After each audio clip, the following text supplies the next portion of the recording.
साबिक chairman FBR Shabbar Zaidi ने अपने एक हालिया इंटरव्यू में कहा है कि मुल्क में टेक्नोक्रेट सेटअप लाने के लिए राब्ते जारी हैं। इस इंटरव्यू के बाद एक नई बहस छिड़ चुकी है। कुछ हलकों का ये मानना है कि शायद जमहूरियत को एक बार फिर ख़तरा है और आने वाले 2 से 3 सालों के लिए मुल्क में एक टेक्नोक्रेट सेटअप मुतारफ़ कराए जाने का मंसूबा बनाया जा रहा है। मैं हूं अरसलान मलिक और आज की इस वीडियो में हम जानने की कोशिश करेंगे कि टेक्नोक्रेट सेटअप क्या होता है, टेक्नोक्रेट सेटअप कब, क्यों और कैसे नाफिज किया जाता है। इसके साथ साथ हम थोड़ा सा हिस्टोरिकल पर्सपेक्टिव भी देखेंगे कि पाकिस्तान में कब कब टेक्नोक्रेट सेटअप्स को मुतारफ़ करवाया गया, और हम ये जानने की कोशिश करेंगे कि क्या पाकिस्तान के जो मौजूदा मसाइल हैं उनका हल सिर्फ़ और सिर्फ टेक्नोक्रेट सेटअप मुतारफ़ कराने में ही पोशीदा है।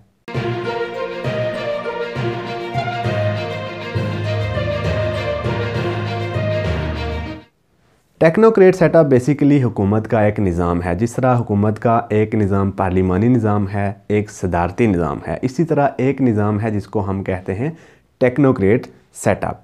जैसे पार्लिमानी निज़ाम में अवाम के जो नुमाइंदे होते हैं, अवाम उन नुमाइंदों को इलेक्ट करके असम्बली में भेजती है, वो नुमाइंदे फिर आगे वज़ीर-ए-आज़म को इलेक्ट करते हैं और फिर जो नुमाइंदे होते हैं अवाम के वही उन पर रूल करते हैं और डिसीजन मेकिंग में उन नुमाइंदों की ही बात मानी जाती है। वही नुमाइंदे मुल्क और कौम के लिए जो फ़ैसले करने होते हैं उन नुमाइंदों ने करने होते हैं पार्लिमानी निज़ाम में। इसी तरीके से जो सदारती निज़ाम होता है उसमें वज़ीर-ए-आज़म नहीं होता, लेकिन जो सदर होता है उसके नीचे एक काबीना बनती है और वो फिर काबीना जो होती है वो डिसीजन मेकर जो होते हैं वो उस काबीना में बैठते हैं और वो डिसीजंस लेते हैं मुल्क और कौम की बेहतरी के लिए। तो जो टेक्नोक्रेट सेटअप है इसमें फ़र्क ये है कि जो टेक्नोक्रेट्स होते हैं वो बेसिकली वो उन लोगों को टेक्नोक्रेट कहा जाता है जो किसी ख़ास शोबे में महारत रखते हों और किसी भी ख़ास शोबे में वो हाईली क्वालिफाइड भी हूँ, हाईली एक्सपीरियंस्ड भी हूँ और वो कहीं किसी बड़ी जगह पर अपनी सर्विसेज उस वक्त अपनी सर्विसेज दे भी रहे हों। तो टेक्नोक्रेट सेटअप में होता ये है कि टेक्नोक्रेट्स को अपने अपनी जगहों से उठाकर मुल्क में लाया जाता है और उनको डिसीजन मेकिंग पावर दी जाती है। टेक्नोक्रेट सेटअप में जो इलेक्टेड मेंबर होता है वो डिसीजन मेकर नहीं होता, बल्कि जो अपने पेशे का माहिर होता है वो डिसीजन मेकर होता है। फॉर एग्ज़ाम्पल अगर कोई इकानमी के हवाले से माहिर है तो उसको बाहर से ला कर यहाँ पर बिठा दिया जाएगा और उसको इकानमी के हवाले से पूरी अथॉरिटी दे दी जाएगी कि आप डिसीजन मेकिंग बॉडी हो, आप डिसीजन मेकर हो, आप इकानमी सीधी करो, आपके पास एक्सपीरियंस है, आपके पास मुतल्लिका क्वालिफ़िकेशन है और आप हाईली क्वालिफाइड हो, तो आप इकानमी मुल्क की सीधी कर लो। इसी तरीके से अगर कोई साइंसदान है और उसकी हमें कहीं पर ज़रूरत है तो उसको भी डायरेक्ट अथॉरिटी दे दी जाती है कि जी ये आपके वाले हैं, आप ये वाले मामलात सीधे करें। तो ये जो टेक्नोक्रेट्स होते हैं ये अपने अपने शोबे के माहिर लोग होते हैं, हाईली क्वालिफाइड, हाईली एक्सपीरियंस्ड होते हैं, तो उनके हवाले कर दिया जाता है पूरा मुल्क कि अब आप इस मुल्क को संभालें, अब आप अपने अपने शोबे में बेहतरी लाएँ और जो मसाइल हैं वो हल करें। अब सवाल ये पैदा होता है कि टेक्नोक्रेट सेटअप लाने की ज़रूरत कब महसूस होती है और अगर टेक्नोक्रेट सेटअप लाया जाता है तो उसका मतलब क्या होता है। अगर एक पार्लिमानी निज़ाम हुकूमत, जैसे पाकिस्तान में पार्लिमानी निज़ाम हुकूमत है, वहाँ पर टेक्नोक्रेट सेटअप लाने की अगर बाज़गाश्त हो तो उसका मतलब ये होता है कि जो अवाम के नुमाइंदे हैं, जो अवामी हुकूमत है, वो मुल्क चलाने में नाकाम हो चुकी है, यानी उनके हाथ खड़े हो चुके हुए हैं। इसलिए वो अब ये कह रहे हैं कि जी हम टेक्नोक्रेट्स को बुलाते हैं, अपने अपने शोबों के माहिरीन को बुलाते हैं और उनके हवाले करते हैं मुल्क के, आप इस मुल्क को संभालें।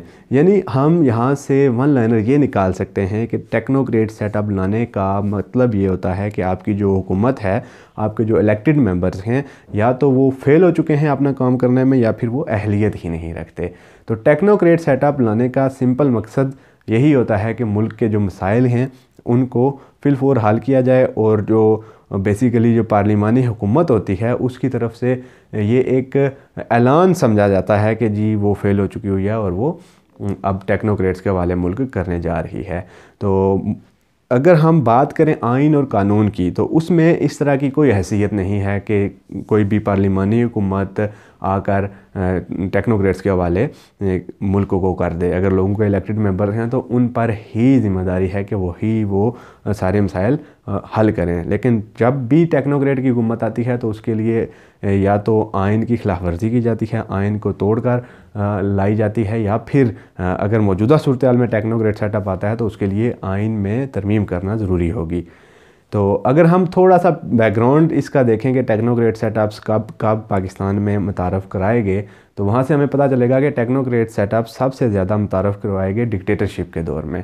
क्योंकि जो भी डिक्टेटर आता है वो सबसे पहले आइन शिकनी करता है, वो आइन के ख़िलाफ़ जाकर मार्शल लॉ इम्पोज़ करके मुल्क को अपने कंट्रोल में लेता है। तो अगर हम शुरू से बात करें तो जो पहला टेक्नोक्रेट सेटअप पाकिस्तान में मुतारफ़ करवाया गया था वो पाकिस्तान की पहली जो काबीना थी, मोहम्मद अली बोगरा की जो काबीना थी, उसमें टेक्नोक्रेट सारे शामिल थे। उन्होंने बाहर से लोग लाए थे जो अपने अपने पेशे के माहिर थे, अपने अपने शोबे के माहिरीन थे, उनके वाले मुल्क किया गया था। उसके बाद अगर हम आगे चलें तो जनरल अयूब खान का जो मार्शल लॉ था, उसके बाद भी जो टेक्नोक्रेट से उन्होंने ही आकर मुल्क का निज़ाम संभाला था। ज़ियाउल हक के दौर का जो मार्शल लॉ था उसमें भी टेक्नोक्रेट्स ही थे जो मुल्क चला रहे थे। फिर जब 12 अक्टूबर 1999 में जब परवेज़ मुशर्रफ ने मार्शल लॉ इम्पोज़ किया तो उसके बाद 3 साल तक मुल्क टेक्नोक्रेट्स के हाथों ही चलता रहा। टेक्नोक्रेट्स ही मौजूद थे और 3 साल तक मुल्क टेक्नोक्रेट्स चलाते रहे। तो माजी में भी टेक्नोक्रेट सेटअप आता रहा, लेकिन यह है कि टेक्नोक्रेट सेटअप्स कितने हद तक वो कामयाब हुआ वो भी आपके सामने है। अगर ये सेटअप इतना अच्छा होता तो परवेज़ मुशर्रफ 3 साल के बाद वापस पार्लिमानी हुकूमत की जानिब कदम ना बढ़ाते। तो जब भी ये टेक्नोक्रेट सेटअप इम्पोज होता है या इसकी ज़रूरत महसूस होती है तो उसका मतलब ये होता है कि जो इलेक्टेड मेंबर्स हैं वो अपने काम में फ़ेल हो चुके हुए हैं। तो मौजूदा सूरत हाल में एक पार्लिमानी हुकूमत मौजूद है और उस सूरत में अगर टेक्नोक्रेट हुकूमत की बात आती है जो कि अभी किसी भी पॉलिटिकल जमात की जानिब से उसका बरमला इजहार नहीं किया गया कि ऐसा कुछ है, क्योंकि अभी तक की जो रिपोर्ट्स हैं उसके मुताबिक पाकिस्तान तहरीक इंसाफ, पाकिस्तान मुस्लिम लीग नवाज़, पाकिस्तान पीपल्स पार्टी समेत तमाम सियासी जमातों ने इस बात की तरदीद की है कि ऐसे कोई रवाबत अभी नहीं है। तो चेयरमैन पाकिस्तान तहरीक इंसाफ और साबिक वज़ीर-ए-आज़म इमरान खान ने शबरज़ैदी की इस स्टेटमेंट के बाद पहली बार ये कहा जी कि अब उनको लगता है कि इलेक्शन मार्च अप्रैल में नहीं होंगे। हालांकि वो एक हफ़्ता पहले तक पुरुमीद थे कि मार्च अप्रैल में इलेक्शन होंगे, लेकिन इस स्टेटमेंट के बाद उन्होंने भी इस खदशे का इजहार किया है कि शायद कोई टेक्नोक्रेट सेटअप आ जाएगा मुल्क में और अगले 2 से 3 साल टेक्नोक्रेट ही रूल करेंगे। लेकिन हुकूमत की जानिब से भी जो मौक़िफ़ सामने आया उसमें भी यही कहा गया जी कि इस बात में कोई सदाकत नहीं। वज़ीर दाखिला राना सनाउल्लाह ने वाज़ेह तौर पर कहा है कि किसी भी सूरत में ऐसा अभी कोई राब्ता नहीं किया गया। तो टेक्नोक्रेट सेटअप लाने का प्रोसीजर क्या है, ये भी बड़ा इंपॉर्टेंट सवाल है इस वक्त कि टेक्नोक्रेट सेटअप कैसे लाया जाता है। टेक्नोक्रेट सेटअप जब भी लाया जाता है तो इस्टेब्लिशमेंट और खुफिया इदारों की बैकिंग के साथ एक सदारती निज़ाम के साए तले ही टेक्नोक्रेट सेटअप वर्क करता है। तो राना सनाउल्लाह का कहना था कि अभी ये जो इदारा है वो बिल्कुल भी सियासत में अपना पार्ट प्ले नहीं कर रहा, वो गैर सियासी है। उस इदारे ने वाज़ेह तौर पर कहा हुआ है कि वो गैर सियासी है, वो सिर्फ अपने काम से काम रखेगा, अब रोज़ सियासत में उसका कोई अमल दखल नहीं है। लिहाजा ऐसी कोई ख़बर सच नहीं है कि टेक्नोक्रेट सेटअप मुल्क में नाफज हो रहा है। अब सवाल यहाँ पर यह पैदा होता है कि टेक्नोक्रेट सेटअप के हवाले से जब गुफ्तगू हो रही है तो क्या पाकिस्तान में टेक्नोक्रेट सेटअप की ही अशद ज़रूरत है, क्या तमाम मसाइल का हल टेक्नोक्रेट सेटअप में ही है? तो इसका जवाब अगर हम जानें तो इसका जवाब ना की सूरत में है। उसकी वजह यह है कि पाकिस्तान जब से मार्ज़ वजूद में आया है तो यहाँ पर टेक्नोक्रेट सेटअप भी आजमाया जा चुका है, यहाँ पर पार्लिमानी निज़ाम हुकूमत भी आजमाया जा चुका है, यहाँ पर सदारती निज़ाम हुकूमत भी आजमाया जा चुका है और यहाँ पर जो डिक्टेटरशिप है वो भी आजमाई जा चुकी है। तो ये चारों जो निज़ाम हुकूमत हैं, ये चारों निज़ाम हुकूमत पाकिस्तान में फ़ेल हो चुके हुए हैं।